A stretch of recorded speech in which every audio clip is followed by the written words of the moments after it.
Team തോൽക്കാൻ നേരത്ത് team തെറ്റായ ഒരു പാതയിലാണ് പോകുന്നത്. ടീമിൻ്റെ പിന്നാമ്പുറത്ത് തെറ്റായ കാര്യങ്ങൾ നടക്കാൻ നേരത്ത് ടീമിനെ മുന്നോട്ട്, അതായത് നേരായ പാതയിലേക്ക് നയിക്കാൻ വേണ്ടി. ഇപ്പോൾ ആ പ്രൊട്ടസ്റ്റ് വന്നതിന് ശേഷമാണ് പുതിയ സൈനിങ്സ്, കോച്ച് അത് വന്ന പിന്നെയാണ് ടീമിന് ഒരു ചേഞ്ച് വന്നത്. അപ്പോൾ ഈ ബോയ്ക്കോട്ട് കൊണ്ട് ഒരു അർത്ഥം ഉണ്ടായെന്ന് തന്നെയാണ് വിശ്വസിക്കുന്നത്. ഇപ്പോഴും ബോയ്ക്കോട്ട് നിലനിൽക്കുന്നത് ടീം ഇനിയും മെച്ചപ്പെടാനാണ്. ഇനിയും ഈ പ്ലെയേഴ്സ് ഈ കോച്ചിനെ നിലനിർത്തുമെന്ന് മാനേജറിനെ നിലനിർത്തുന്ന ഒരു ഉറപ്പില്ല. ഈ ബോയ്ക്കോട്ട് കുറച്ചുകൂടി കൊണ്ടുപോയി നമ്മുടെ ടീമിനെ സൂപ്പറാക്കി അടിപൊളിയാവുന്ന നേരത്ത് ഫാൻ ഗ്രൂപ്പ്സ് തന്നെ ബോയ്ക്കോട്ട് ലിഫ്റ്റ് ചെയ്യും. ഇത് നമ്മുടെ ടീമാണ്, കേരളത്തിൻ്റെ ടീമാണ്, ആവശ്യമുള്ളപ്പോൾ ഞങ്ങൾ തന്നെ ഇവിടെ വരും.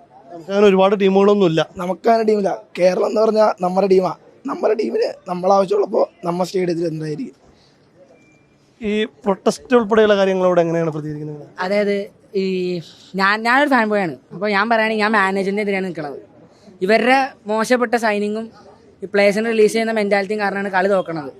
അതൊന്ന് മാറ്റി പിടിച്ച് കുറച്ചുകൂടി ഇമ്പ്രൂവ് ആക്കി നല്ല പ്ലേയേഴ്സിനെ സൈൻ ചെയ്ത് ഫാൻസിൻ്റെ ഇടയിൽ ഇമ്പ്രസ് ചെയ്യണമെങ്കിൽ നല്ല പ്ലേയേഴ്സിനെ ചെയ്യാം. ഇപ്പോൾ ലൂണേനെ പോലത്തെ താരങ്ങളെ ലോണിൽ കൊടുത്തു, അങ്ങനെ കുറേ താരങ്ങൾ കൊടുത്തു. ഇതൊക്കെ കൊടുത്ത് മണ്ടത്തരാന്നേ പറയത്തുള്ളൂ. തിരിച്ചെടുക്കുക, മാക്സിമം ക്ലബിന് മേലെ കൊണ്ട് ഒരു കപ്പെങ്കിലും ഇടിക്കുക.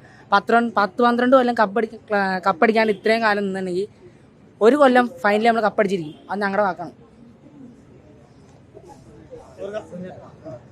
എങ്ങനെ ഉണ്ടായിരുന്നു മാച്ച് എക്സ്പീരിയൻസ്? സാധാരണ പൊതുവെ ഇവിടെയുള്ള ഒരു ഒട്ടുമിക്ക മാച്ചുകളും കാണാൻ വരാറുണ്ട്. പക്ഷേ ഇന്നത്തെ ഒരു അനുഭവം എന്ന് പറഞ്ഞിട്ടുണ്ടെങ്കിൽ CK വിനീതിനെ പോലെയുള്ള ഒരു കളിക്കാരൻ ഇവിടെ ഗ്രൗണ്ടിൽ കളിക്കുമ്പോൾ ഗ്യാലറിയിൽ ഇരുന്ന് നമ്മൾ സപ്പോർട്ട് ചെയ്യുമ്പോൾ ആ ഒരു മൊമെൻറ്റ് നമുക്കറിയാം. അപ്പോൾ ഇന്ന് ഫുൾ ടൈം കളിയുടെ ഫസ്റ്റ് മുതൽ അവസാന നിമിഷം വരെ വിനീതിൻ്റെ കൂടെ ഗ്യാലറിയിൽ ഇരുന്ന്, പ്രത്യേകിച്ചും ഈസ്റ്റ് ഗ്യാലറി എന്ന് പറയുമ്പോൾ നമ്മളൊക്കെ ബ്ലാസ്റ്റേഴ്സ് ഫാൻസിനെ സംബന്ധിച്ചിടത്തോളം വളരെ ഒരു പ്രൗഡ് മൊമെൻ്റാണ്. അപ്പോൾ ഇന്ന് അവിടെ അവസാന നിമിഷം വരെ നമ്മൾ കളി ആ ഡ്രോയിൽ നിൽക്കണു. പക്ഷേ ആ വിന്നിങ് മൊമെൻറ്റിൽ വിനീതിനെ പോലെയുള്ള ഒരു പ്ലെയർ, അതായത് ബ്ലാസ്റ്റേഴ്സിലും അടക്കം ഈ ഒരുപാട് ടീമിൽ കളിച്ചൊരു പ്ലെയറാണ്. ആ പ്ലെയർ ഒരു സാധാരണ കാണിയെ പോലെ നമ്മുടെ കൂടെ നിന്നിട്ട് എൻജോയ് ചെയ്യുമ്പോൾ അത് തീർച്ചയായിട്ടും ഫുട്ബോളാണ് ഇവിടെ ആത്യന്തികമായിട്ട് വിജയിച്ചിട്ടുള്ളത്.